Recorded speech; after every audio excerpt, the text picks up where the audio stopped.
All right, today I want to show you how to cut a door jamb. That way you can fit either some hardwood flooring, vinyl flooring, laminate flooring, tile, pretty much any type of flooring. You want to make it where the tile will actually slide up under the door casings. This is a shower that we just started in here in this bathroom.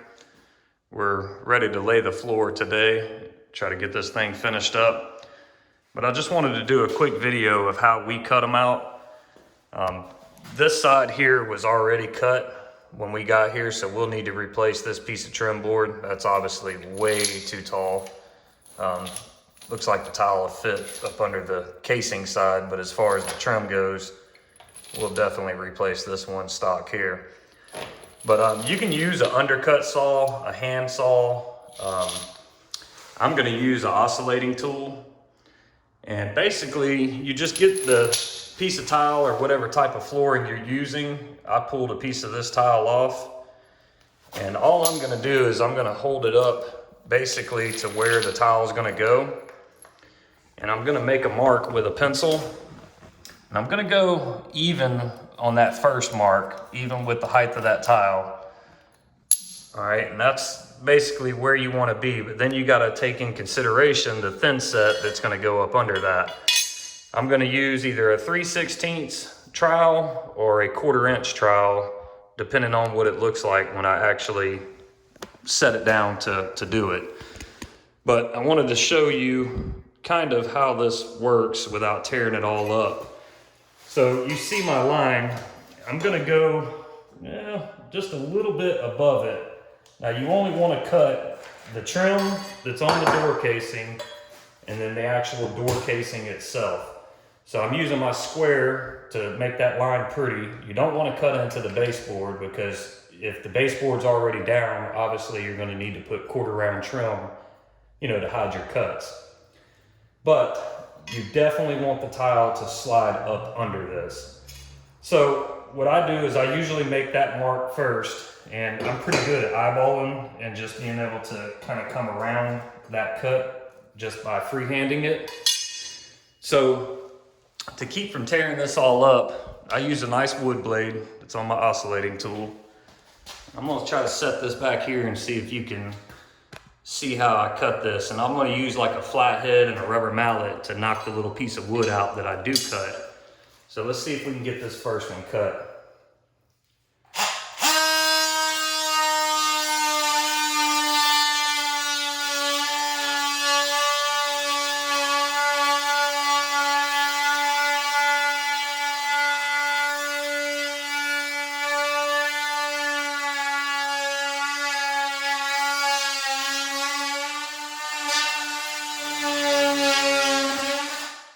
Okay, now take into consideration, there is gonna be 2x4s back behind here, a king and a jack stud. So you don't need to cut it no deeper than, whatever the thickness of your trim is on this face piece of trim, which is a 3/4 board. So I'm gonna use the trusty flathead and mallet. Go ahead and knock that first piece out, get it out the way.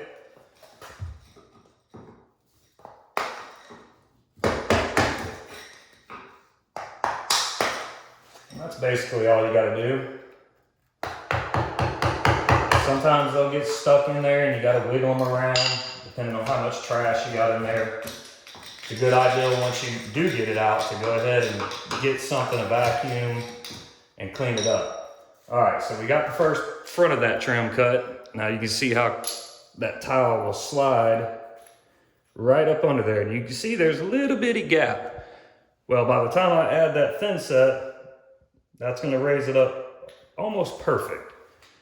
All right, so that's the first cut. Now it's time for the jamb cut. And this is already lifted up almost to where I need to be. So I gotta be really careful not to go higher than what it needs. So I'm gonna bring that tile back around. You can see there's actually, it feels like a staple. All right, here we go.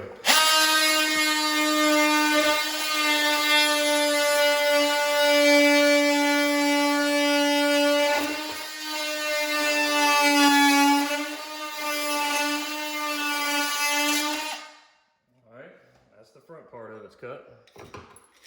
Get all that trash out of there. All right, you can see how that fits in there perfect. Now we got to get to this back side. Let's see if I can angle you over here.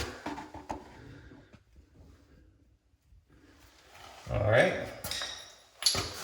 and here we go.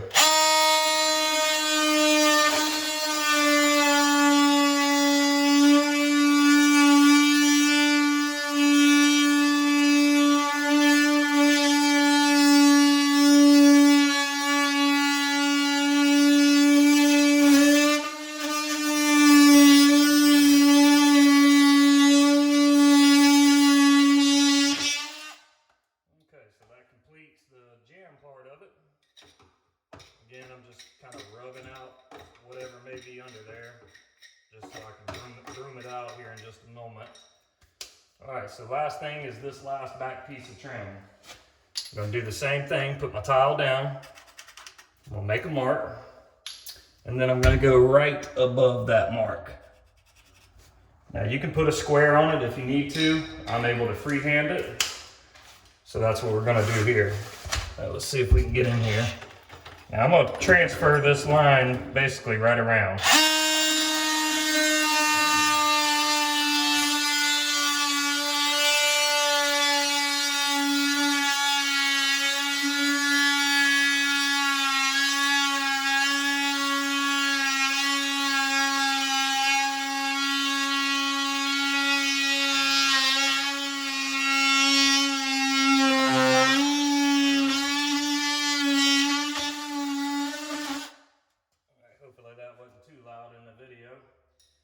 Use that same rubber mallet and let's knock this piece out. There it comes. All right, so we got a little small piece back here in the corner.